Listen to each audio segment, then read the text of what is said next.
Recently listed IPOs में सबसे कमजोर है जोमैटो। 130 के नीचे आते हुए दिखा, जो आशु सर बात भी कर रहे थे, एंकर लॉक इन का एक महीना खत्म हो गया तो शायद वहां से भी थोड़ा प्रेशर आ रहा है। कैसे देखें इसको सर, क्योंकि उस समय तो बढ़िया डिमांड थी, पर क्या आज वही एंकर इन्वेस्टर्स फिर हल्के हो रहे हैं?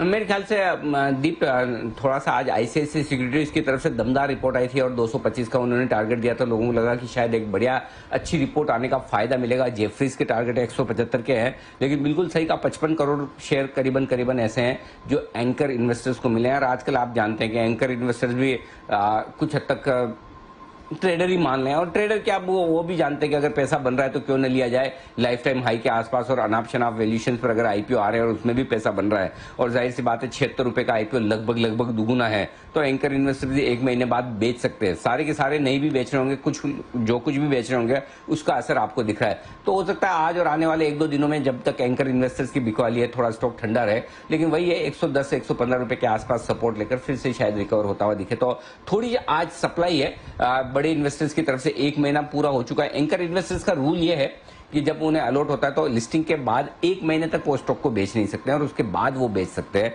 जो एंकर बुक में उन्हें मिला है। एंकर के अलावा उन्होंने आईपीओ में अगर एप्लीकेशन किया है वो तो फिर कभी भी बेच सकते हैं, सेम डे लिस्टिंग के दिन भी बेच दें। लेकिन अगर आप एंकर बुक में अप्लाई करके वहां से अलॉटमेंट ले रहे हैं तो आपको मिनिमम 1 महीना होल्ड करना पड़ेगा। ये रूल है। एक्चुअली ये रूल थोड़ा बढ़ाना चाहिए मेरे ख्याल से। एंकर इन्वेस्टर्स के लिए 1 महीने का रूल कम है। ये तो म्यूचुअल फंड है, एफआईज हैं, इंस्टीट्यूशन है, बड़े इन्वेस्टर्स हैं, इनके लिए 1 महीने का ही क्यों? अगर उन्हें इतना बढ़िया प्रेफरेंशियल मिल रहा है, ऐसे आईपीओ जो 100 गुना, 150 गुना, 50 गुना भर रहे हैं और उनको आसानी से अलॉटमेंट मिल जाते हैं, तो फिर उनके लिए थोड़ा लंबा समय रखने वाला एक रूल तो होना चाहिए। क्यों आशु सर, क्या कहते हैं?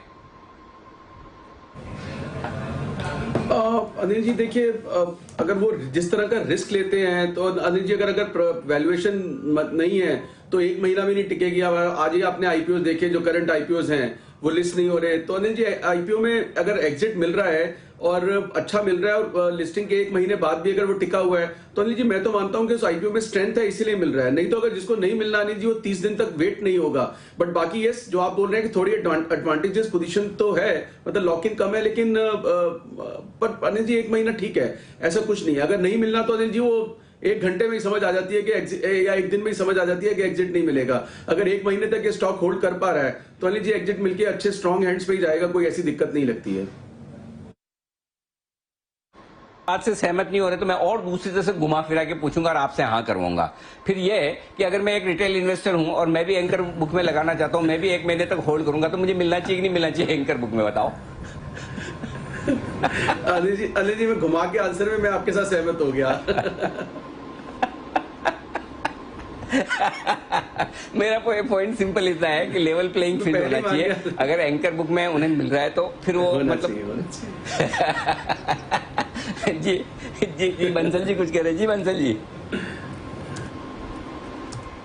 जी ये चीज अनिल जी उधर भी अप्लाई होनी चाहिए जो आपने बोला ना कि मैं एक रिटेल इन्वेस्टर हूं, तो मुझे भी जो अनिल जी विदेशी निवेशक आते हैं बाहर से, वो तो अनिल जी कम टैक्स देते हैं डेरिवेटिव इनकम पर भी और दूसरी चीजों पर भी। हम लोग ज्यादा टैक्स देते हैं, तो उसके लिए अनिल जी कुछ कीजिए ना। बंसल जी आता हूं मैं दिल्ली, एक दिन मोर्चा लेके चलेंगे हम सब, आप में सब साथ में झंडा वंडा लेके, नारे वारे की वो तख्तियां उंगतियां बनाई एकदम। अरे रुकिए कमा के टैक्स दे रहे हो यार, लोगों की कमाई नहीं हो रही है, आप कमा के टैक्स भरे उसमें भी दुखी हो रहे हो। तो हाँ, जो कम होना चाहिए वो कौन सा वाले है आपके एसटीटी वगैरह, ट्रांजैक्शन करने की कॉस्ट कम होनी चाहिए, बाकी चीजें कम हो वो ठीक है, कमाने के बाद टैक्स देने में इश्यू रहे। जी आशु सर।